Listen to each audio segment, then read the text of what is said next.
Hello everyone! Today, we're going to demystify a powerful technique used in chemistry labs all over the world, UV-Vis spectroscopy. It might sound complicated, but reading a UV spectrum is actually quite straightforward once you know what to look for. By the end of this video, you'll be able to look at one of these graphs and understand the story it's telling about a chemical sample. Let's start with the basics of the graph itself. A UV spectrum has two main parts, or axes. The horizontal line at the bottom, the x-axis, represents wavelength. Think of wavelength as the color of light, even the light we can't see.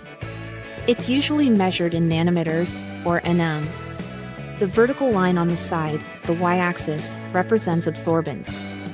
Absorbance is simply a measure of how much light the sample has absorbed or soaked up at each specific wavelength. It doesn't have units, but you might see it labeled as AU for absorbance units. Now, where should your eyes go first? Always look for the peak. The peak is the highest point on the curve. This point of maximum absorbance is the most important feature of the entire spectrum. If you draw a line straight down from the top of the peak to the wavelength axis, you find a critical value. This value is called lambda max, written as max. Lambda max is the specific wavelength where the molecule absorbs the most light. Think of it as the molecule's favorite color of light to absorb. So, what does lambda max tell us? It helps us figure out what our substance is. This is called qualitative analysis. Different molecules have different structures, and these different structures cause them to absorb light at different wavelengths. So, the lambda max acts like a fingerprint. If you are testing an unknown sample and its spectrum has a lambda max at 275 nanometers, you can compare that to a library of known substances. If a known compound, say caffeine, also has a lambda max of 275 nanometers in the same solvent, you have strong evidence that your unknown sample might be caffeine. But that's only half the story. The spectrum also tells us how much of the substance is there. This is called quantitative analysis. For this, we look at the height of the peak. The value on the y-axis that corresponds to the lambda max is the absorbance value.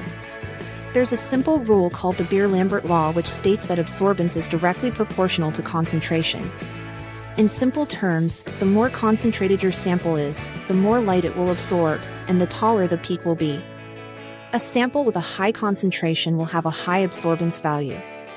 A diluted, or less concentrated, sample will have a low absorbance value and a shorter peak. By measuring this absorbance, we can accurately calculate the concentration of our sample. So, to quickly recap the process, first, identify the axis wavelength on the bottom and absorbance on the side. Second, find the highest peak on the graph. Third, read the wavelength at that peak to find your lambda max, which helps identify the substance. And fourth, read the absorbance value at that peak, which tells you about the concentration of the substance. It's that simple. Lambda max tells you what it is, and the absorbance height tells you how much of it you have. And that's how you read a basic UV-Vis spectrum. It's a fundamental skill for any chemist. Thank you so much for watching. I hope this video helped clear things up. If you found this useful, please give it a thumbs up and consider subscribing to the channel for more chemistry tutorials. If you have any questions or topics you'd like to see covered, please leave a comment down below. We love hearing from you. See you in the next video.